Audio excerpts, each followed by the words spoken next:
All right. Now doing the check to make sure that we are up and running.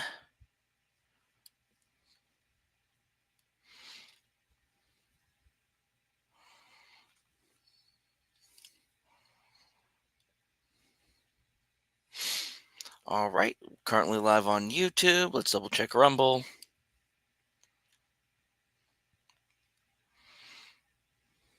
Yep, and live on Rumble too.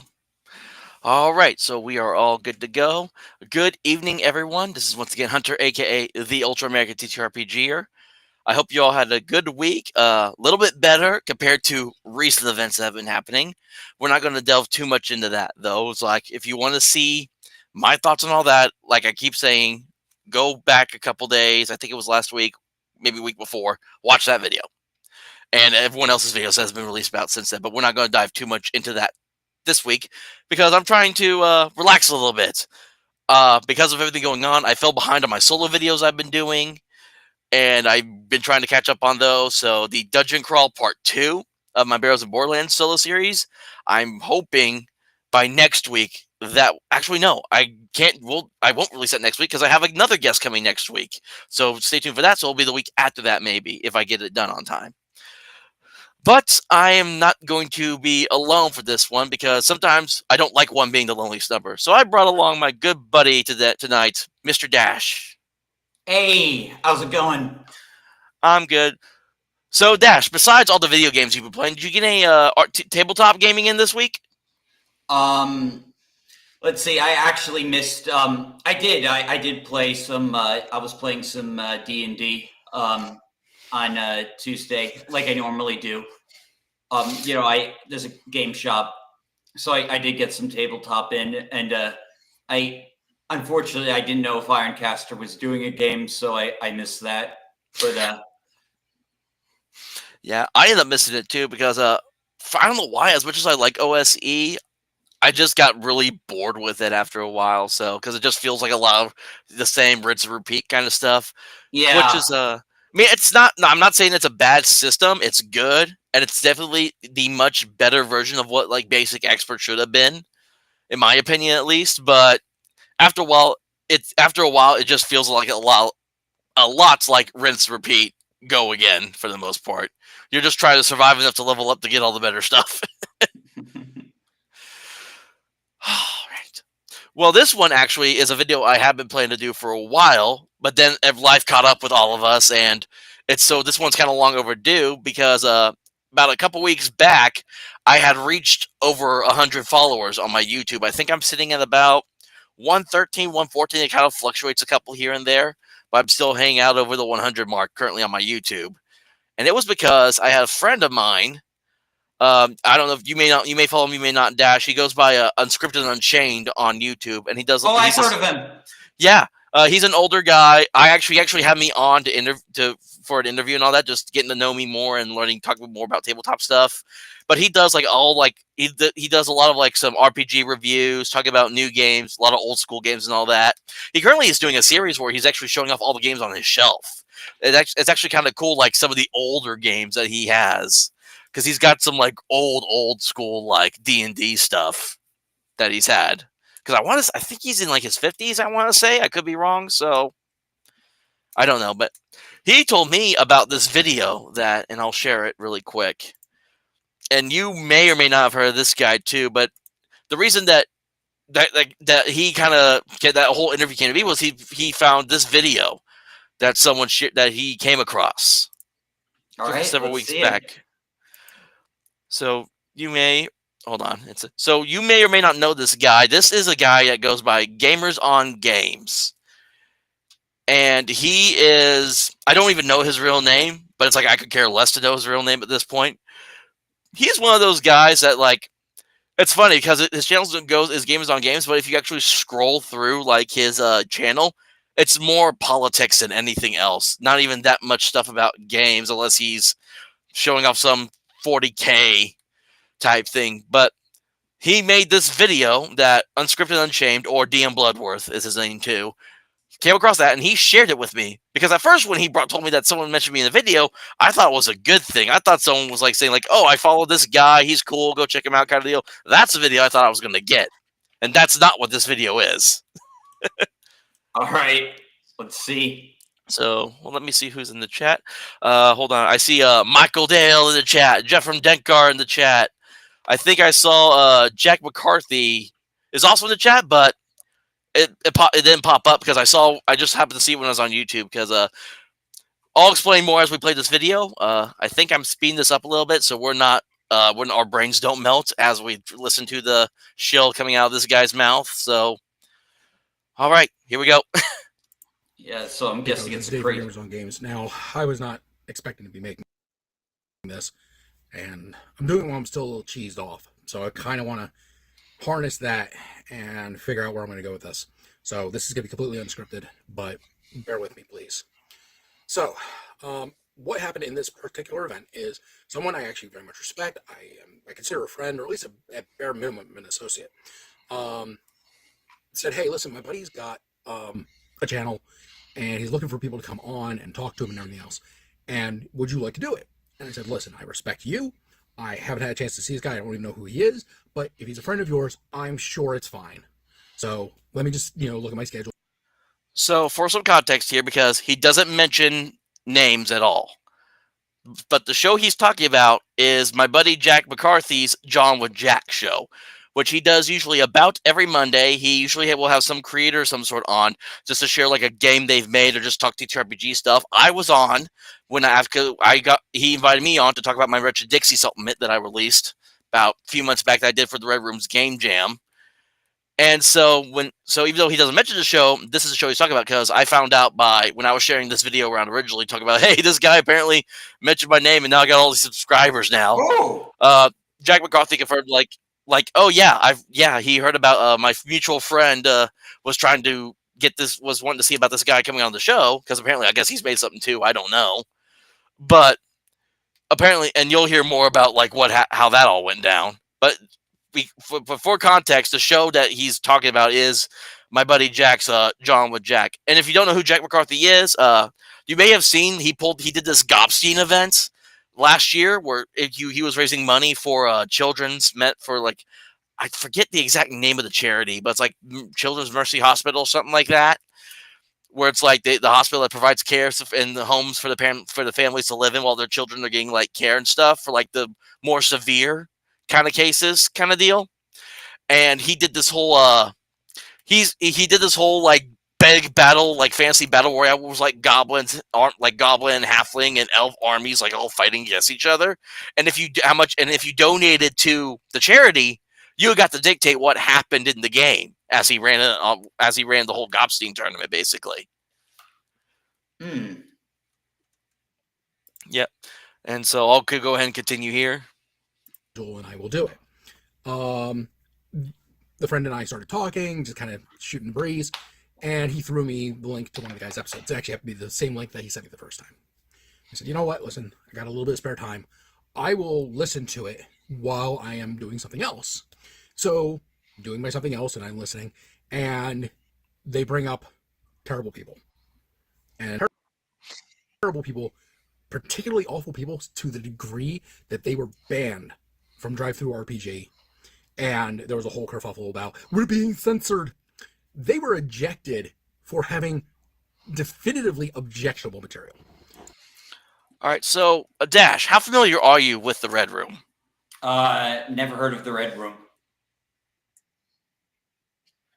Okay, so the Red Room is a couple named Miguel and Sylvia. They are Portuguese. And they have their own RPG series called the Wretched RPG role-playing game system. And the entire thing behind it is you're not really as much the hero as much as you're the anti-hero or the guy who's basically doing whatever it takes to get shit done. Yeah. So, and that's more of what Wretched focused on. Now, Miguel and Sylvia, I believe at the reason they used to publish their stuff on Drive-Thru RPG. And one of their supplements, I believe, I remember what it was now. They created a satirical game called the Men Role-Playing Game, where it was all about just being the biggest, strongest, horniest man, basically. Like literally, one of the I literally instead of Miguel putting his name, he put the his the pen name. His pen name for it was Dick Pound. Was the name he went by for the book. But literally, like there was actually points that you could earn for just committing the most heinous acts as a man. And I'm not going to go into detail on them here because then YouTube will get rid of me for good. So Yeah, I can it's imagine. Yeah, so it was. yeah, but it's funny that but again, it's mostly it's even in the book. It says this is all satire because Miguel and Sylvia love to push the envelope. Like one of their games they've made is all about demonic nuns, and one of the nuns is a transgender nun. So it's literally just a man in the nun outfit in the game that they built. Why does that remind me of Black Butler? I have not seen Black Butler, so I It's wouldn't be really able to know. gay. But yeah, like there's a transgender Grim Reaper in the Black Butler. Oh, jeez. Yeah, so they ended up getting kicked off a drive-through RPG because of Yeah. that. Even though I'm trying to remember I think it was like I think they were more like wanting to like maybe because drive-through RPG doesn't just censor people right off the bat. I think they usually offer people to like, hey, change this about your game, and then we'll reconsider letting you sell on here. And I think they just straight Yeah, up they said just no. got Because hard this is canceled. yeah, because I think one of the other things that Miguel and Sylvia, the which are the Red Room couple, are very upfront about their own beliefs and values, and they are. I don't want to say anti-transgender because they're all okay with people like wanting to live like their own life and all that kind of deal. But at the same time, it's like, yeah, you're not going to push this on us, kind of at the same Well, time. you'd be surprised. And A this, lot of like gay and bisexual people aren't actually cool with the transgenders. Like, there's a big split that like, they don't want you to know about. yep, yeah, I've been seeing that. Condor Senior. Yeah, and like Jeffrem said, like used to follow his channel, but dropped it when we started on the politics. Yeah, if you go to his channel, it's all mostly politics. It's hardly any gaming stuff. When he does talk about gaming, he has to tie it to politics in one way or another. So Damn. Yeah. yeah. So again, just giving context because again, he does not go a lot with names and stuff. So if you don't know, if you don't know what he's talking about, you're just wondering who the hell he's talking about. Yeah, but I can already get the vibe that Oh. he's like very like, oh, that's problematic. We shouldn't do that. Oh. Yeah, Oh, and then let's continue. We have covered them in the past. If you want to go and find that, that's on you. But here's the thing: I have no intention of dropping names for anybody involved, nor do I have any intention of inadvertently advertising for anybody. So that's where this is going. So I hear that name drop, and I went, "Whoa!" Obviously, I wasn't paying as close of attention. Rewind it, I think a minute, maybe 30 seconds, somewhere in there. And instead of just listening, I'm now watching it. And we get back to the same section, and they're praising these people. That's already a red flag. It's about to get so much worse. The person that they are talking to is one of their audience members who identifies as, I'll give you a part of their name, Ultra American. I wonder who he's talking about. oh my god! Yes. Oh my god! Your name triggered this. Oh, congrats, dude.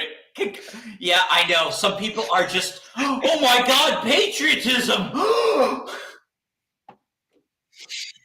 How dare you love And your country? like I've been like, even though like, and what's funny is I'm not mad at the dude. I've like, it's like, of course he's got it to where like I can't comment in this video because I've tried, so I end up commenting on his post just being like, it's like, dude, I'm not mad, just thank you for getting me to over 100 subscribers on my channel, because in your what's the word I'm looking for? What is the word I'm looking for? In your attempt, to warn people about me, you just made people just want to Oh come, man. basically. Yeah, that's true.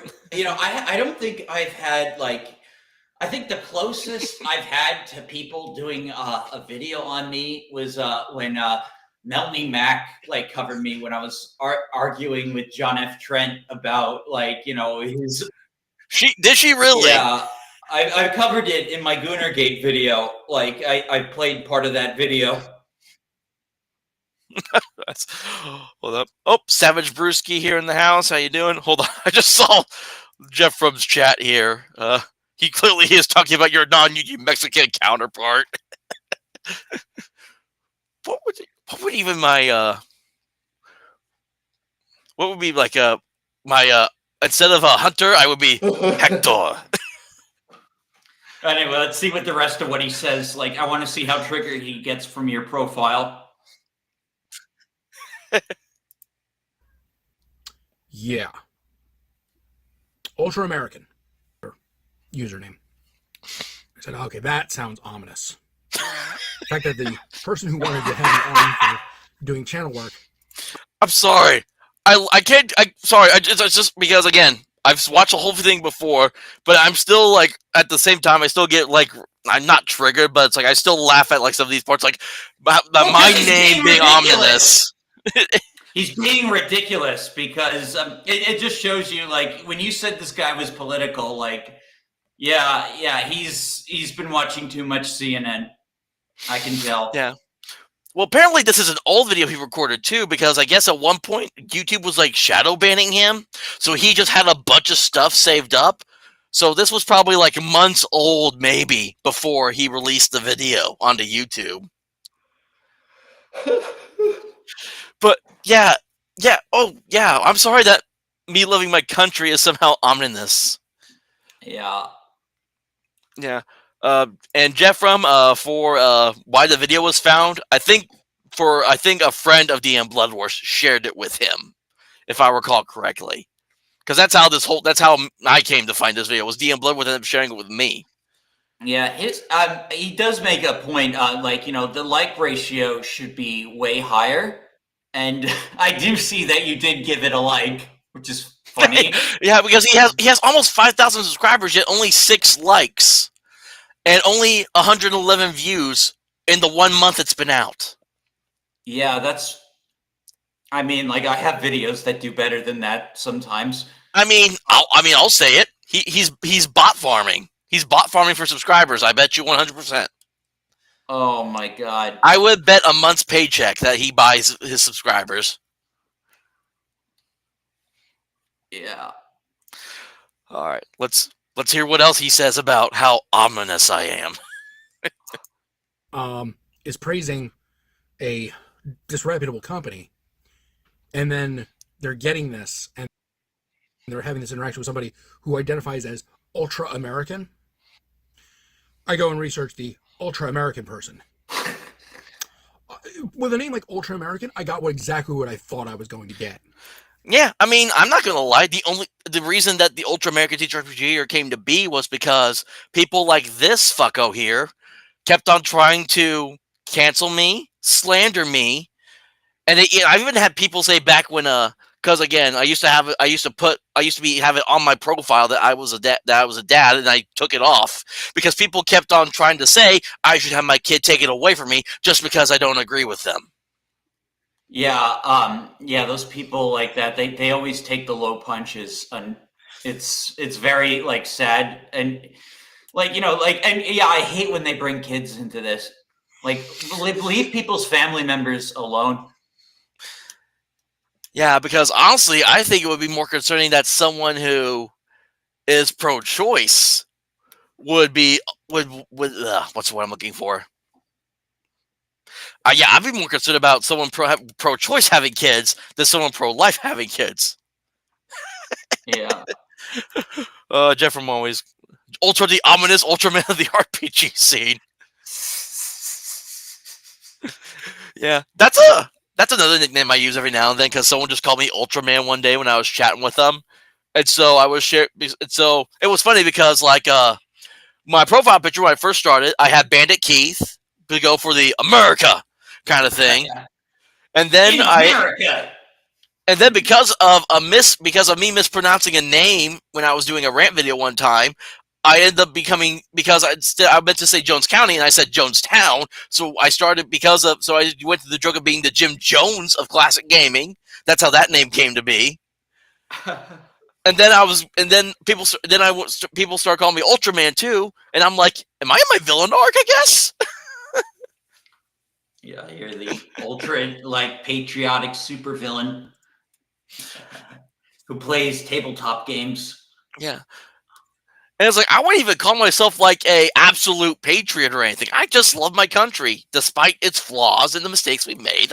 I'd rather live here than anywhere else. Well, yeah, that's what patriotism is. Like, like I don't know. Like I've certainly questioned stuff about America more than like I used to, but I was like born and raised to like love America. Like I guess I was lucky to just have a lot of teachers that also loved America. And so that's why like I ended up like smart and not miserable with my life. It's like smart, and yet you decide to be a VTuber. Hey, part of that was to protect my identity. I'm giving you shit, man. It's like I know. I'm easy with that stuff. Like it's very easy, like to get me. Like the dignified cartoon gentleman takes advantage of that constantly. Yeah, it's like VTuber men don't get enough love, and I've come to actually find some good like VTuber guys I came across. Yeah, when I entered the scene, like there really wasn't like a lot of male VTubers. There are a lot more common now. Oh, sorry, need the drink. All right, let's continue. Hear what how he has to say about how apparently bad we all are. Yeah, does he show screenshots of your ex? Yeah. Huh? Does he show any bit of your ex? Or he? Oh no. Oh wow, it looks like he was probably recording this on his phone, so he wouldn't be able to if he wanted to. I think, unless he like completely like did it and then edited it, but he didn't at all. He doesn't show shots of anything. Let's see what was so shocking about your account from this guy's name. Yeah, so I had to immediately go back and I'm like, listen, I didn't finish this guy's video, but he's already openly supporting terrible people. His audience is filled with what is it? We can't call them what they actually are. We have to call them alt-right. This was a part I kind of lost it on. Not alt-right, alt-right. How much more Tumblr cringe can you fucking get? Oh my god. He gets like, trust me, I've seen like far right, like you're not even close, dude. Oh my god, this I already don't like him, man. I already like I was trying to give him some leeway, and I'm just like, no, this guy is like ultra soy. And again, because you mentioned, you were talking about earlier about seeing if he talks about like what he didn't like, and he doesn't go into detail on that at all. He's just talking about how like I'm about my buddy Jack is supporting terrible people and all this and that, and it's just crazy. Just because we don't agree with him. No, that's lazy. Like you're supposed to explain like your points. You're not supposed to just say, "Oh yeah, I saw this. I didn't like it." Like it would be like if I did one of my videos and I just didn't actually explain anything in the video, and I just gave like, "Oh yeah, just don't support this person. Don't support that person." Why? Because I said so. Yeah, it's what the left usually in the Democrat Party usually does. They just they say we don't like this person because they don't agree with us, and that's it. Very true. And I mean, it used to be like, okay, they don't like us, so we don't agree with you. Okay, well now, I would say that then, but now it's a lot. It would be a lot. It's a lot worse. Yeah, now you have a target on your head if you disagree with them. Yeah, and this is something I have been sharing about in the thought weekend because again, Charlie Kirk was only a year younger than me. He was 31. I'm currently 32. And and I still go to cons every now and then when I can. What is to say if that one day I'm going to this con, or if I ever decide to go to like Gen Con or Egg Con or ArnieCon or any other of these big cons out there, I go there and the wrong person happens to recognize me and they just happen to be carrying. Yeah, like for one, like they don't allow guns like in those like places. That would be on the convention Okay, security. But yeah, but no, I get your point. Like, yes, like this is a very big societal problem. And like, I thought the same thing. Like Charlie Kirk could have been any one of us. Like it just yeah, happened to be him. And yeah. that's like that's the really shitty thing. And why like I can't stand people mocking his death, because like they don't care that it was like what he actually believed in. They only that like he was designated as the wrong guy. And you talk about like they're not supposed to carry guns. You're right. They don't care though. A lot of the times there's a mass shooting or some kind of gun violence happens, it's always in a supposed gun-free zone.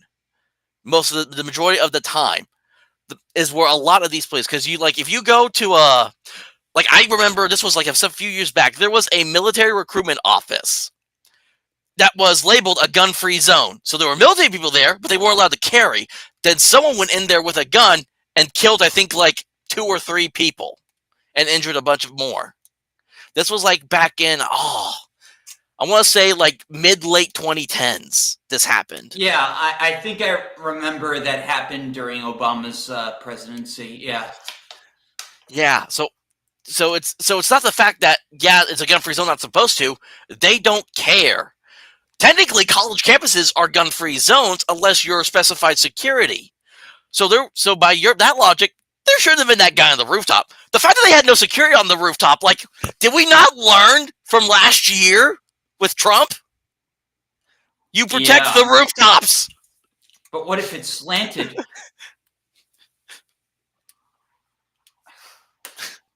Yeah. I know, like the world is, I mean, like it is like, yeah, you have a point. And like, hey, but at least you're just getting like subscribers from this, and this guy isn't like calling for your head.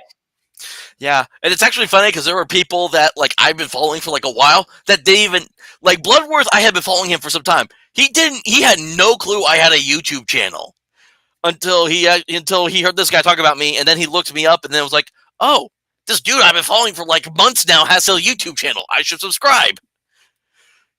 Because it's crazy how because it's crazy how some people for follow, and then you never realize like the content they put out and all that. So it's crazy sometimes that you could be like out there on the internet, but because because there's so much out there now with social media and content, it's easy to get buried. Well, I just think it's funny that he associates like loving your country with the far right. The alt-right, as he wants to say, which yeah, don't you know you're supposed to hate your country? You're supposed to hate like what your country stands for. Like, yeah, I'm not Cuban, so all right, let's go ahead and continue. Yeah. No. I was like, listen, I told you I'd do it. I'm not going to do it.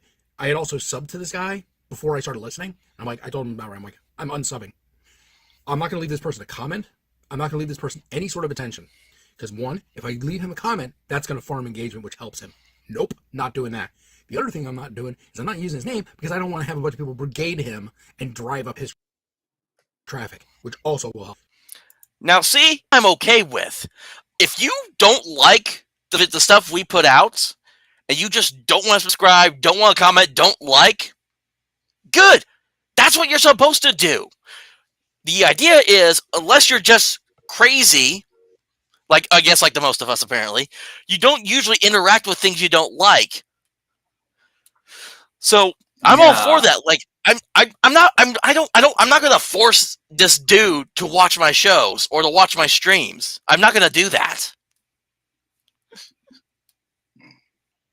Yeah, this is really like nuts. I want to hear what the rest of what he says though, because like I feel like he's getting to a point, but from what you tell me, he's just blabbers. Yeah. But there's a few other points in here. He's going to get to one I'm going to have to bring up here in a second. Screw that. The guy has less than 100 people following him, and if we can do, if things go well, maybe he'll just give it up. That would be my hope. My hope is that, honestly, I can attention starve him into his channel just dying. But it's a tricky thing, because you got to be like... You're not going to stop now. Now, I think he may have been talking about my friend Jack's channel, which actually, I wonder how many people he's even got following him. Let me look this up really quick. Because if he has less than 100, I need to start promoting his channel more. Yeah, did he get a boost too from being indirectly tied to this video? Now, Jack does not like to deal with all the drama stuff. Because I asked him to be on here because I was bringing up this video.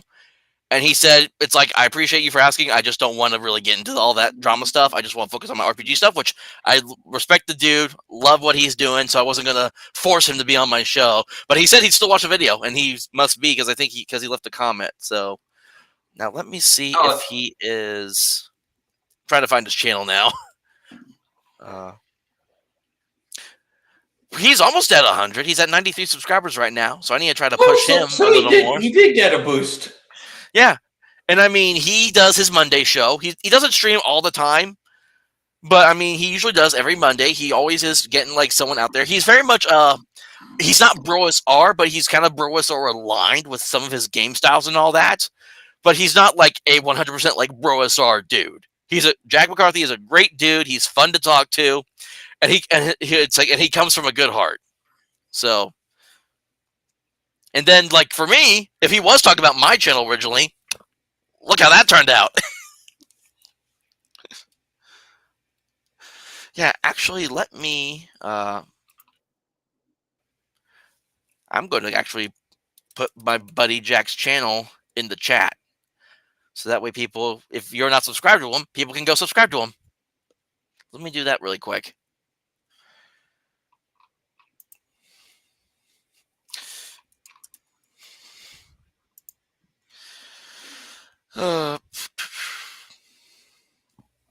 Excuse me.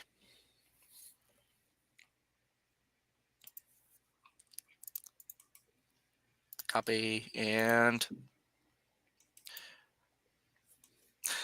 so Michael, if you his thing was it was mostly when I believe this was when Jack was first starting out with his John with Jack show. So the first interview he did was with a guy named OSR Dwarf, who also has written a lot of stuff for the Red Room, and I was a part of it in that chat at the time too, chatting with the guys as they were talking. And the whole entire thing was because we support the Red Room and we like their stuff that we're bad people, basically. Wow. Yeah.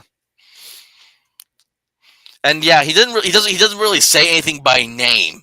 That's the thing. The only reason I know that this is what he's talking about because I ended up sharing this in the video in this video on the server that me and Jack share in, and Jack mentioned that my friend told me about all this, and then okay, let's continue.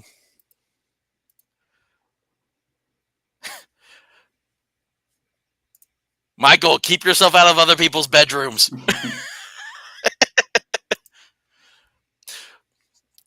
It's like the cuck chair is for Destiny, not for you.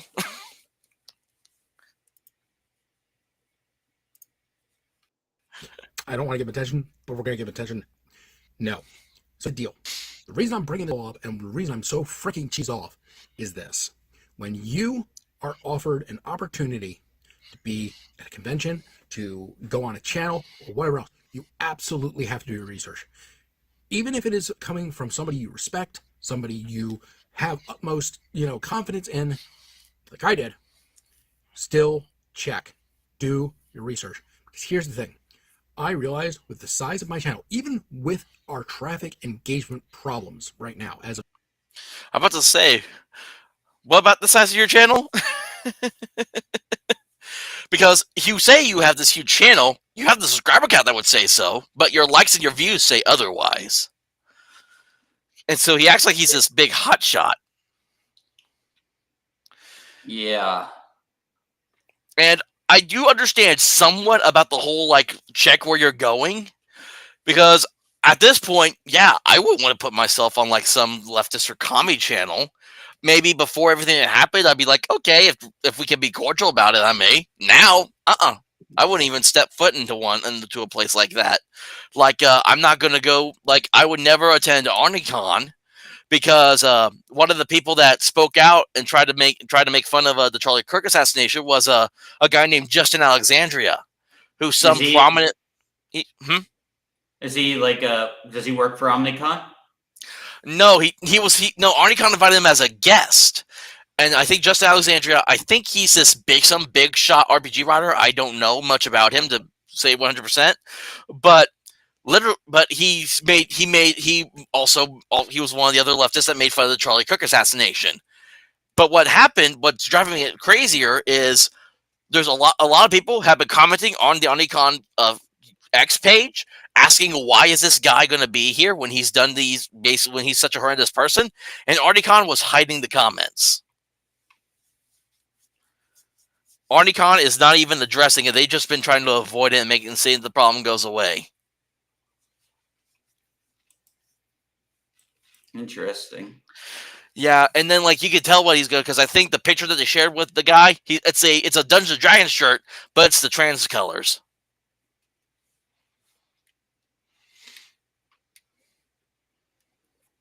So yeah. All right, let's continue. Of this recording, I am still much bigger than him, and I could drive a lot of traffic to him, and I don't want that. I have done a lot to establish myself, the way that I have. We are super inclusive. We're extremely pro-LGBT. We are pro multiple religions. We don't stand with people who are like, concentration camps and death camps are awesome. And you know what I like? Zyklon B. No one is for concentration camps at all. Let's just put that out there right now. I have yet to see anyone from my side of the political aisle saying, like, we need to put people in concentration camps. And I don't even know what the fuck Zyklon B is at all. I honestly don't either. I think it was a chemical used in those camps, back in World War II. Yeah. Yeah. I mean, there's a reason the Nazi Party was referred to as was short for the National Socialist Party. Yeah, this is nuts as well. Like you don't. I honestly like. I mean, I've been on your Twitter. Like, there's nothing like ultra like super like political that I've seen on your page. Maybe I don't scroll through it enough, but like, I mean, for him to like just paint you as like this like, this, I don't know, like he's paid like some Nick Fontes type of guy. Like, no way. Yeah, but it's crazy because unfortunately since the events of the Kirk assassination, Nick Fuentes has been increasing in popularity. I scroll through Instagram now, and every other video I see is a Nick Fuentes video. Because people are sharing his stuff. Damn, that sucks. I mean, you get rid of the moderate, who do you think is going to replace him? Exactly. So it'll be interesting to see because Milo Yiannopoulos is coming out of retirement. Apparently, is he now? Oh my god! Wait. He still has an X page, so he posted that he was coming out of retirement. But, yeah, but I heard he's straight now. He's going to be less funny. So I know he's still very much the sass still, even though he is more of a. He's kind of that border. He's almost borderline Christian extremist almost, but he's not there yet. But he doesn't say he's straight. He still like recognizes himself like he is a gay man, but he does not practice that lifestyle. He remains abstinent. Yeah, is what he's shared. Now I see. I don't even think he's divorced. I think he's still married to the dude. Well, I don't know. It's just he disappeared. I used to follow him a lot, like, back in 2016. I thought it was like really like funny, and like, I encouraged like what he was doing, like, trying make kind of like making the right like a little less like, I guess like you would what the leftists would call inclusive, I guess. But it was so funny how the left hated that he did that. Hated that he did what? Well, again? no, that he was like bringing people. like kind of like what Kirk was doing. Like he kind of like Yeah, yeah. Milo Yiannopoulos offended everyone. Didn't matter who you were. His whole thing was, I'm going to offend you however I can, and that's what really made me appreciate him a lot. Whereas Charlie Kirk was more like, I disagree with you, and what you do goes against my beliefs, but I still want you to be able to come here and sit down and let us have a conversation. yeah. Charlie Kirk was the moderate. And at one point, so was I. Not so much now. I think a lot of people are there. Like I've been really questioning like a lot of things lately. Yeah. But, I'm not gonna play the rest of the video just because it's still kind of the same thing. He eventually goes on to like he actually like tells his friend that shared him about the video that he doesn't want to talk to his friend for a while because of this. you. Because apparently his friend sharing videos of people that he didn't like made him look at his friend differently, which was just absolutely ridiculous. Like let's say for example you decided like let's say you ended up like if I ever met you in person and you're like this flaming homosexual furry dude, that wouldn't change my opinion about you. You'd still be my friend Dash. I wouldn't care what you did in your own personal life. Yeah. Like no, like I don't do any like costumes. I haven't had any like relationships with anyone. Like I'm not like I'm just I mostly just play video games and make YouTube videos. Yeah, it's actually funny too because I see a lot, especially on X and even on Instagram, I see a lot of furry support for conservative values and for Christian values. The right wing furries have been a thing. They're just mostly kicked out of like the community because you see, my thing is like I'm a gooner, so I've gooned. Like, and I know things about like furries, and like I was always uncomfortable of ever actually like going to like conventions just because like one, I'm not down with the costume shit, and also like just like the how much like leftism is like in like the furry. But the thing is, there are other furries like Roy Kalbach who like literally hate this shit and like hate the commies in the furry fandom. But that's a little bit of lore. Yeah, I had a thought and I just lost it because you were talking and I had a drink of water and then I lost the thought I was going to share. Dang it! Oh no, I remember because I was thinking. I'm thinking that there's a. Oh, I don't even remember the name of the song, so I'm not even going to talk about it. But I don't want to talk about my video not matching my audio. I wonder if there's a weird lag it's probably going just on. lag. Yeah, sorry, Jeff. I was having some connection issues a little bit before we got started. I'm glad it's not happening now, but I wonder if it's still kind of thing. So yeah, like you'll find like people that break like like labels like like you'll that like support like like things that would be considered rights.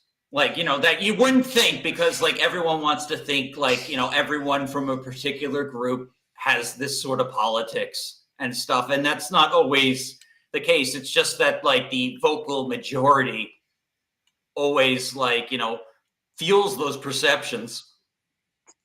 Mm-hmm. All right. So I usually go to about 8 or so. Is that okay with you? Are you good for that? That'll give me time to stream a game or something like I normally do. So Perfect. Because for the last 4 more minutes, let's switch topics and because now I got you here, I'm like, oh, now I got Dash here, and you've been watching Digimon recently. I've been making myself a fan. I've been getting like caught up with the Japanese version, and I just finished the 2nd season. Now I have to wait for Discotech to put Tamers and Frontiers into disc form, and I also need to see the movies. Yeah, and as the filthy patriot I am, I of course watch the English dub on Saturday mornings. Yes, the Americano version. Which I mean, I loved it. Yeah, I mean, nothing wrong. I stand my ground. American Yu-Gi-Oh, like I stand my ground that Digimon is way better than Pokemon, hands It down. absolutely. It's like, I what were you gonna no, say? like I absolutely see it now, and I feel like I really backed the wrong horse as a kid. Yeah, because it's funny because I collected the Pokemon cards, but I love to show more. The one thing I never got to do was I never got to get the Digimon card game they had at the time, and they even had the Digivices at one point to where you could actually like swipe the cards with the Digivices to mess with to play with the Digimon and all that. And then it was kind of like the GBA thing. You could connect the Digivices together and battle with your Well, I friends. read online that Digimon was Bandai's solution to Tamagotchi, so that makes sense. Yeah. And so yeah, Digimon was like a big part of my childhood growing up. Especially like it was Fox Kids Saturday morning because it was like Digimon, Metabots. I'm trying to remember what other shows that were playing at the time for Fox Kids. Power Rangers and just all the Power Rangers because I think I watched from Mighty Morphin all the way up until Wild Force. So that's like you're talking about like maybe 10 generations of Power Rangers right there. Because you had because it was Mighty Morphin, Turbo. No, it was Mighty Morphin, Zeo, Aliens, Turbo, Space. I'm trying to remember what happened. Yeah, it was Space, Lightspeed Rescue, Lost Galaxy, Time Force, and Wild Force. Yeah, because I watched all the Time Force was my absolute favorite one because it's about the Power Rangers were from the future and they come back in time from the year 3000 to the year 2000 to fight the bad guys. Yeah. I So did Time watch Force was my like Power Rangers, but I didn't really keep up with the lore. yeah. But no, Digimon was one of my favorite shows I loved to watch growing up. And so no, but the reason but I wanted to talk about Digimon because I just thought of this random episode today just out of the blue because I was listening to my podcast at work and they were talking about the topic they were talking about different this podcast I listened to, they were talking about different RPG monsters that they would love to put in like other games and stuff. And one of the guy and one of them brought up the deep ones, which are basically if you're not familiar with Oh, them, Lovecraft, they're yes. basically they're humanoid fish people that serve Yeah. Cthulhu. So I know what episode you're talking about. Yeah. So Yeah, and I'm about to yeah. So in share the yeah. because they have the Digimon wiki here. This episode immediately. This episode always stood out to Yeah, me so the writer, ever since whenever I I watched it. researched it because the name of this episode in Japanese is called The Call of Dagomon, which is literally a reference to the Call of Cthulhu. Yeah, because it's They literally had an entire yeah, Lovecraft episode of Digimon, and it actually blew my mind when I watched it on the disc. And it was actually like very, very dark. Like the fish people, like were like saying how they wanted to breed like Hiraki, like at the end of it. I'm like, oh my god! they did not say that in the English Oh, of dub. course not. And yeah, because in the idea it's so Kari, she's basically what the Green Ranger, what the Green Ranger is to Power Rangers, Kari is to Digimon. Yeah. Kari was basically the Digimon Six Ranger that was just like that got way popular out of all the Digimon characters besides her brother that was like the main leader, basically Okay, Red so Ranger her Digimon name's guy. Kari in the English version. Yeah, Kari. Yes, yeah. So Yeah, it's Kari. spelled with an H in the Japanese. I know I'm going to be like this the entire time. I'm sorry, man. You're fine. So, but yeah, so in this episode, she starts having these weird dreams and Yep, visions, I remember. and she's not able to. She's not able to explain it. Well, I'm explaining it to the audience. So, and this will be and spoilers if you haven't seen it, but it's been out for like decades now. When does this episode even air It would first? probably be somewhere in the 2001 in Japan, but I don't know Yep. when it would be in America. It was Japanese came out June 25th, 2000. English came out October 21st, 2000. Yeah. Yeah, so like so she starts having these visions, like, she keeps like thinking of this ocean and this lighthouse very ominously. And now like in prior episodes, like they've always like needed like a portal or a computer to go to like the digital world. And then like, she eventually like she's in her classroom and she's almost like phasing out almost. Like Yeah, because when I was listening to the podcast, I was listening to the description about the deep ones. I immediately thought of these guys. They're I'm trying to remember what they were actually called. They were like something mine, but they actually weren't. Apparently the Scubamon. apparently like so from the Japanese episode, they said these black wings were preventing them from worshiping their god. So like, which was since it was called the Call of Dagomon, I assume that was Dagomon. They never actually like say his name in the episode, but you do see him. But yeah, like they had the black rings on, but as soon as they get taken off, they turn into these even uglier things, like the things you just Yeah, showed me. because they okay. Yeah, so they're called Divermon, but in the English they were called Scubamon. But they were like basically they were like humanoid fish people. And then eventually, yeah, they get freed, and they become. You don't see their new forms, but they grow. But they actually become like human sized, like fish people, because Yeah, something like the about the deep shell. ones. Yeah, just like the deep ones, and it's just Uh, very yes, dark it because was. I remember.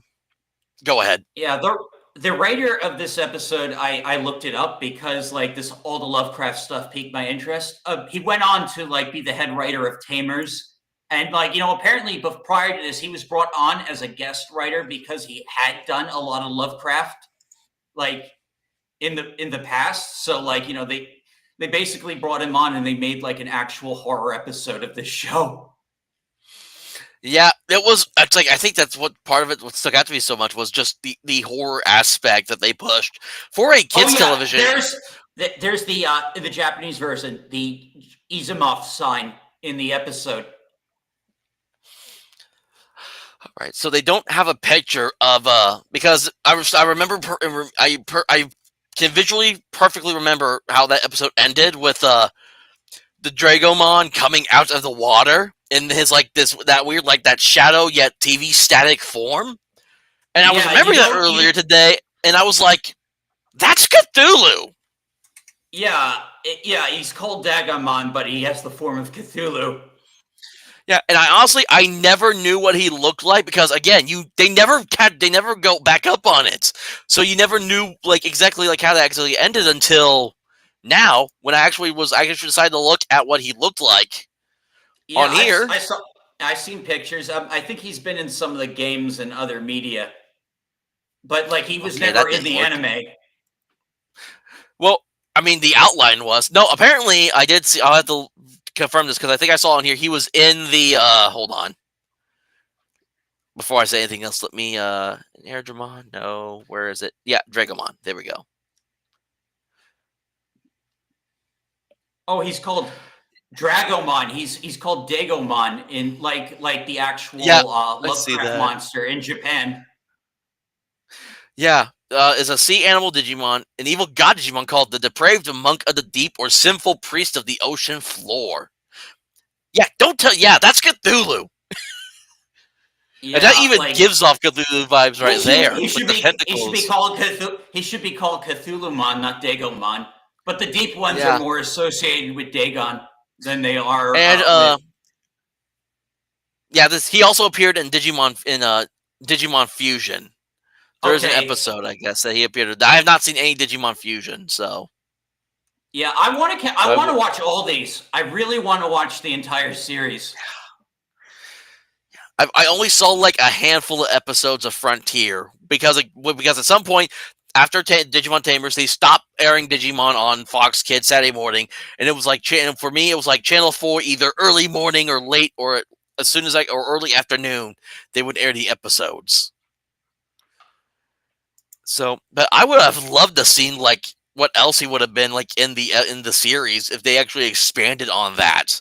Because I mean, the Yeah, fact that I remember that episode just randomly out of the blue and still remembered every detail about it blew my own mind. yeah, they don't really say where it is, but Vamdemon does reveal that the Dark Towers are originally from his world.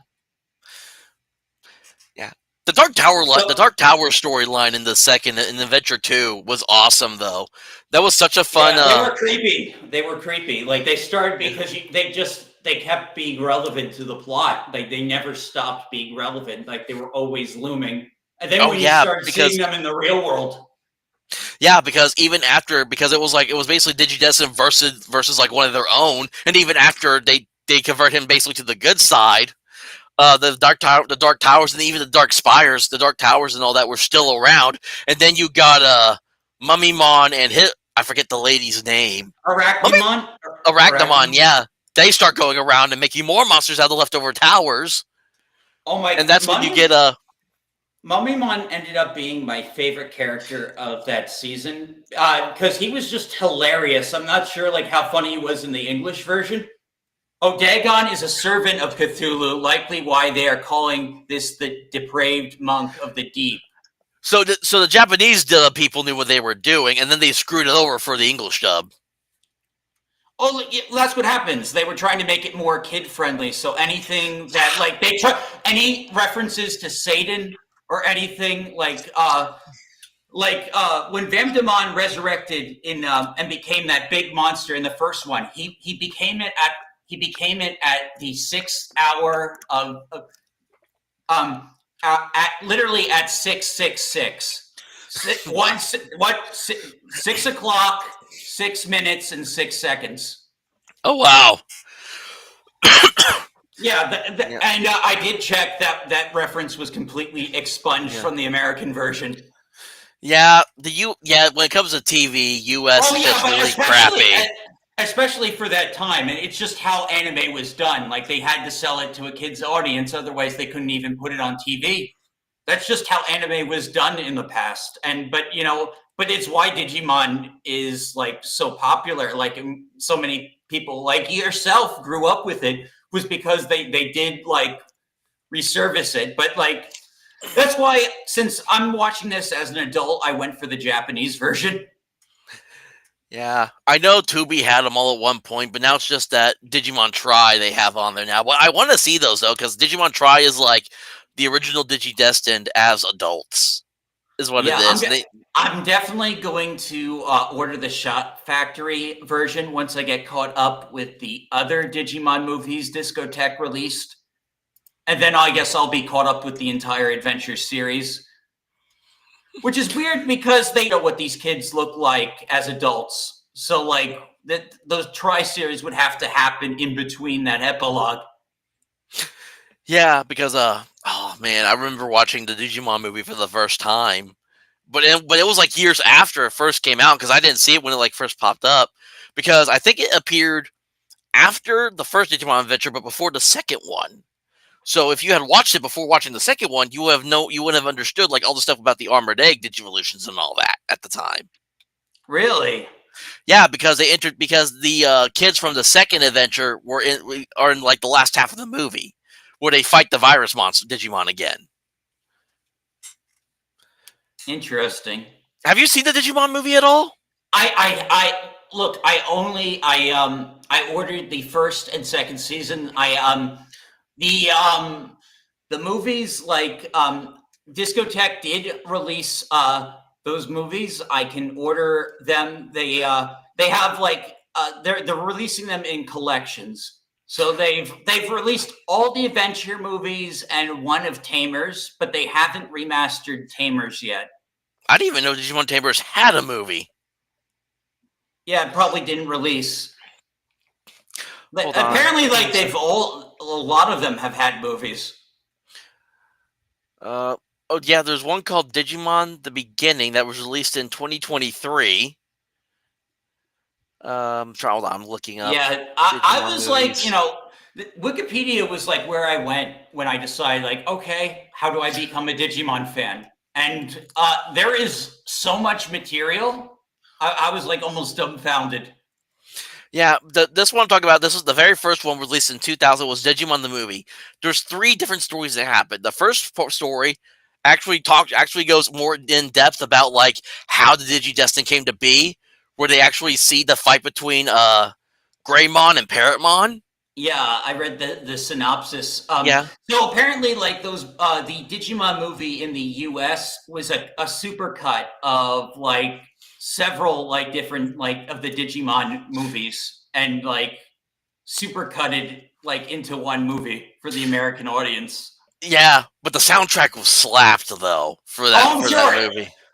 American soundtracks for anime and stuff like were normally like fire. Like the Digimon Frontiers theme song, the American version is super good, and so is like the Yu-Gi-Oh theme song. The Sailor Moon transformation theme song from Dick is amazing. So yeah, like people could shit on like how dubbing was done back in the 90s and 2000s, but you cannot argue like they had some really kick-ass music. Yeah, and then I'm trying to think what else. Uh, no, actually, I think I did watch it like way when I was younger because I remember I think we watched it. We actually watched it at it was like a church lock-in thing when I was like in fourth or fifth grade, Ooh. and so yeah, we just watched a bunch of videos, ate a bunch of snacks. They played like a bunch. They had a Jimmy Neutron. No, because I remember because one of the songs of Jimmy Neutron is one of the same songs but by a different artist. It's on the Digimon the movie soundtrack. It's "Word to Kids in America." I Same song remember on that.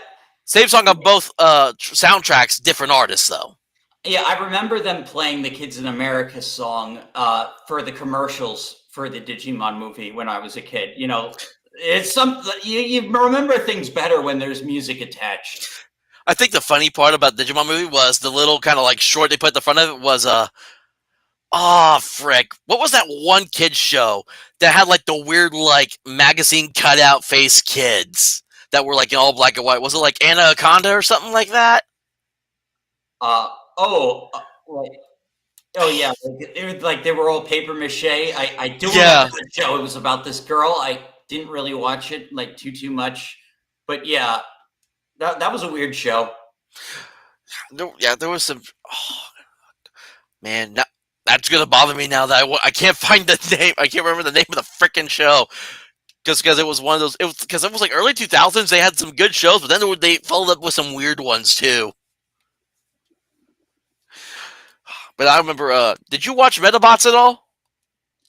I when I moved into my new apartment, I would watch they had an anime channel that had some reruns of it, so I actually have seen Metabots, and yes, but I didn't see like all the episodes are like completely out of order, so like I haven't seen like Mm, that was another one of my favorites too, and also because I got into the game a little bit where they actually had like collectible robots that the pieces would come apart, and you would battle your friends with them, and if you lost, like a friend took one of your robot parts. no. Yeah, but I just remember the show really cool, especially when it came to like especially when they got like the chip like power ups. And like the big three bots they did like later on in the series, and you got to see them do their Metaforce ultimate moves. That was just basically like the robot version of going Super Saiyan, and it was just awesome. Yeah. Oh man. So are you gonna get the game? What game? Oh, the Digimon Oh, Storytime Stranger. oh yeah, I forgot. Yeah, I actually saw. I don't know if I don't think I will. I did see an ad for it though, just randomly scrolling through texture, like, oh, okay, it's reading my mind again, because that's what the social media algorithms do. They read your minds. Yeah. Yeah, but man, but Digimon, like, because we were talking before we started, had some great villains. Because I remember, so starting off right from the beginning, you had Edamon, the Elvis monkey dude, Yes. was one of my favorites. You had a I think it was just. I think I want to say Devilmon, but it was Devimon was Yeah. the next big bad, and then you got Myotis Mom was just my all time favorite. You had all the He's my dark. favorite too. Yeah, Yeah. Like just something about him being like this look cool. Just his design was really what sold me more than anything. Just how he looked and how he was. I mean, for me, it was like how many Digimon this guy killed. Like he like killed so many of his own men. Yeah, I wonder how many people. I wonder how many people actually had a gay panic as soon as they saw him on the screen or something like that. Oh man, his outfit is very flashy. Yeah, and then there's I remember I don't remember the episode, but there was one episode where it opens up with this woman walking down the street at night, and Oh, Myosman's carriage pulls up, and he just drinks her blood. they actually had that in the American version. Yes. Oh You wow! you see as it looks. You see as it's like the carriage pulls up beside the woman. He steps I out, seen it. and he I figured they would have censored that. now it does not show him actually biting into her neck. No, it doesn't. But they do say like the woman had like lost blood and she was taken to the hospital. Yeah, because you see like they're like pull for a brace. It looks like at the kiss, but then he smiles. And you see his mouth slightly open, and then it goes to it's like a cutaway scene where you hear her scream, and then you kind of see where he's like laying into her neck, like while it's like he's holding her, and then as he leaves, and the woman's just laying on the ground, holes in her neck. Oh man, you should actually see the Puppet Mon, Pinocchio Mon episode and like the guns like thing. Like he gave the little kid, I don't know what he's called in the American version, but he's Puppet Mon. Oh, you mean TK? The one who has Patamon. Yeah, and his name is TK in the American version. Yeah, so TK Takaru, I guess that kind of fits. So yeah, they gave him a freaking Uzi. Yeah, I don't remember seeing that episode. I was about to say, I thought you were talking about Pokemon. I think his hammer was part gun too, I think. Or maybe they tried to turn it into, his hammer was part gun also, but he also was chasing TK with a pistol like throughout, and he actually killed some of the Digimon in his little house in that. Hold on. I'm looking this up because I don't know if this was in the episode. Yeah, Pinocchio. Oh, it was apparently they had to like re-chop a bunch of episodes just to work around those gun scenes. They actually say he's got a 44 Magnum, and he's just like, it's very destructive. Yeah, and he gave Takaru an Uzi, so. Which is funny because, like, I guess it was to be fair. Like, this was his version of play. I'm just picturing now MAGA Puppet Mon. MAGA Puppet. Oh, no. Instead of Mega Puppet Mon, it's MAGA Puppet Mon. And he's just got he's got a MAGA hat, and then he's like wearing red, white, and blue. Oh, man. That would be a funny little image, but... And then you had all the. And then there was the Metal Edelmon versus Puppet Mon. You had that for a little bit there. I kind of like that when you had like they came back as like metal whatever, or you had like different versions of it because you were talking about Arachnamon and Mummymon, and then we also got like one of the best like antagonists, Black War Greymon. Oh man, yeah. Oh wow. Yeah, so in the Japanese version, he goes on like this big existential crisis about life and his soul. Yep. Same in the dub. It was like and then like he was a cool character. He was a cool like anti-character, like not even like really a villain, just like just a tormented soul. Yeah, because it's like he was created to basically do like the evil purposes, but then it gets to a point where he's like, I follow no one's orders, I just do what I want kind of deal. And then he has like he redeems himself. Yeah. And then and then there was the eventual return of Myotismon as I think it was a mortal Myotismon, I think they call it in the English dub. That's a better name than Bayaltel Vamdemon. That's a Yeah, so like I don't know what his Japanese name is, but yeah, that name sounds cool. But yeah, it was really cool. He and then he kills Arachnamon and Mummymon like. Oh yeah, yeah, because he basically he was basically like he possessed one of the guys. Yeah, he possessed the main villain, and it kind of like it really explained away a lot of the plot holes of the season, because I was starting to think, okay, so how did this guy like wanted to go to the digital world, knew how to do all this stuff? Oh, he was being possessed. Yeah. Yeah, and I know it kind of went into a little bit. I don't know if it was like the dude's best. He was like grieving over the dude's Yeah, his he best was. friend or his brother or something like that. No, yeah, it was a best friend who happened to be the little boy's father. Wait, which little boy's father? So I can't name that. The one with submarine mon. I Ah, gotcha. Yeah, like that the little guy. So like yeah, the one who practices kendo. I, I'm gonna have to look that up because I don't know how accurate that is. But they could have changed it for the English dub more than likely. Well, So, yeah, well, so these two were friends. They played video games together. They believed a digital world existed. okay, now I know what you're talking about. Okay, I thought you were talking about like one of the actual Disney Dishes. You're talking about the friend that died, and then that's how he's like got all like Yeah, obsessed with wanting to be like a part of the digital world. And then it goes around, and then it gets dark though.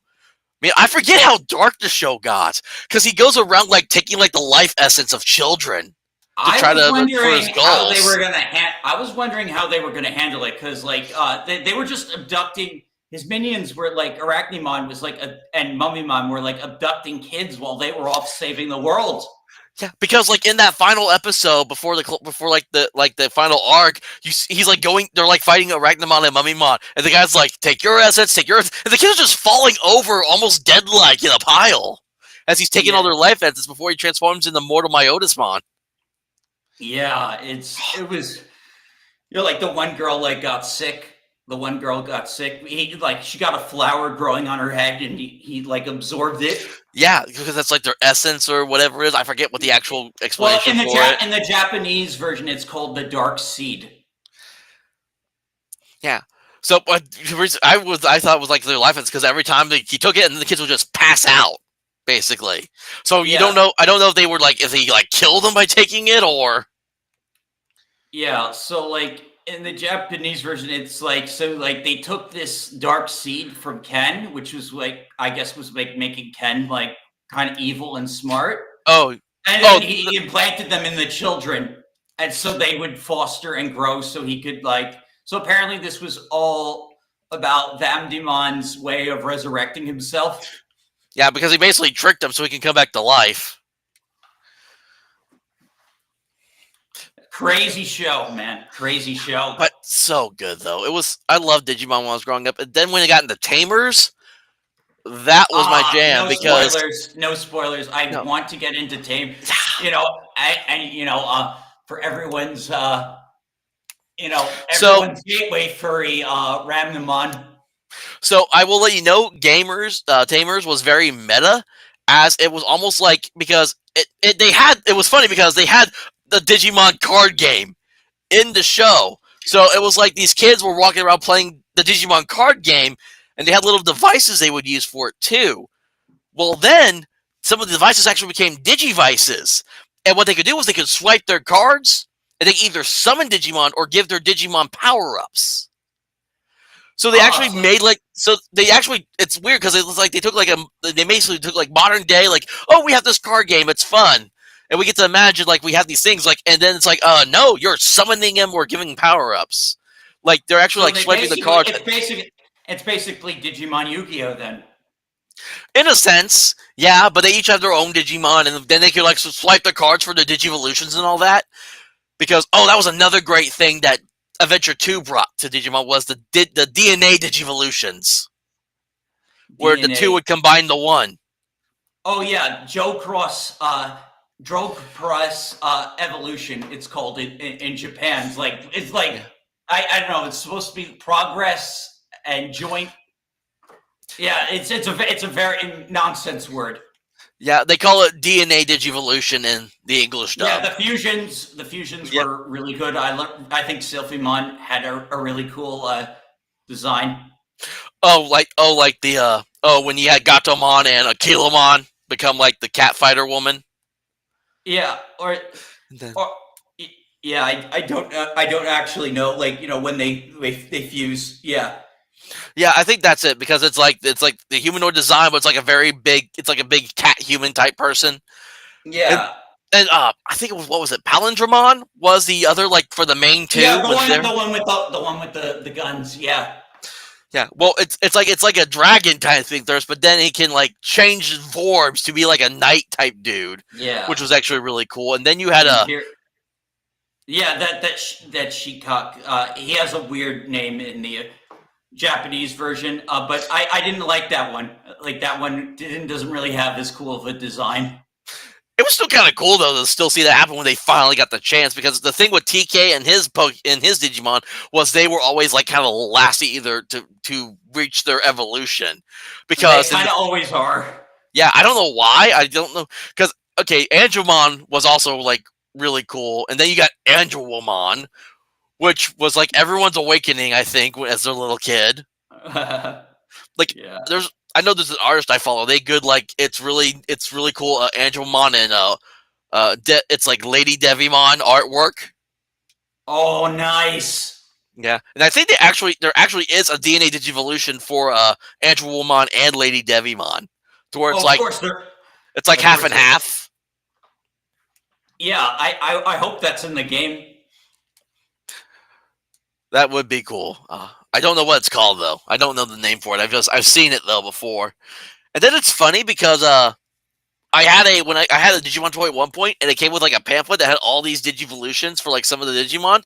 And it's funny because the Digimon, some of the main Digimon also had their own Mega Evolutions. You just never got to see them on the show, but yet it was part of their Digimon canon that yeah, all these Digimon also had their own Mega Evolutions. Like I think, frick, who was the one that Digivolved? And what was the one that Digivolved into like the weird like dog unicorn thing, and then turned into like like a Thor turtle dude? Uh, He was like a water type Digimon. uh, Armadillomon. Not Armadillomon. No, it was from the first season, from the first adventure, not the second one. Okay, the one Oh, who. frick. Uh, Yeah, I'm sorry. It's hard to keep track of some of the names. yeah, I'm trying to remember them all now too at the top of my head. It's been so long. She was Jeffrey. She was very Rule 34 friendly.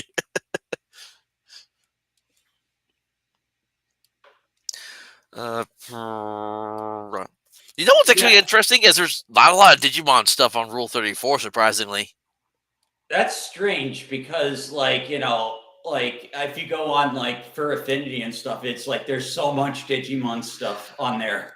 yeah. So I'm trying to. But yeah, let's see, Rule 34. Let's see, I try Dan Boru maybe. Or don't because you don't want to get like just don't put it on the screen. I wasn't going to. I'm trying to find an article right now for what the frickin' Digimon were. Trying from that very first. Okay, come on, give me names, people. I want names, please.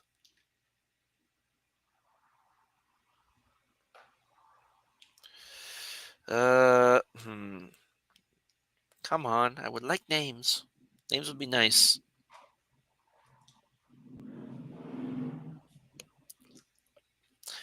Of course, it's not going to give me freaking names. Now, I'm surprised it doesn't give me a. I'm curious now what the cast was for this English dub. Because now I'm curious if it's anyone I know. Oh, there we go. List of Digimon Adventure characters. Right in front of my face. I just didn't see it. Main characters. Yeah, there was Tai, who's the leader. Matt. It's funny because okay, you see because they gave them all like English. They have the Japanese names, but they gave them like all like short English versions of their names. So Taichi Kamiya was Tai. Yamato Ishida was Matt. Sora Takenuchi. Oh, that was just Sora.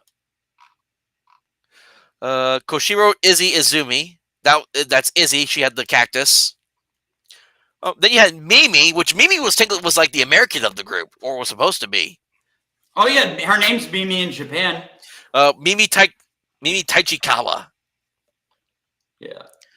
Then you had Joe Keto. Joe Keto. What the? Okay, come on, people. I want Digimons. Give me Digimons. Oh, here we go.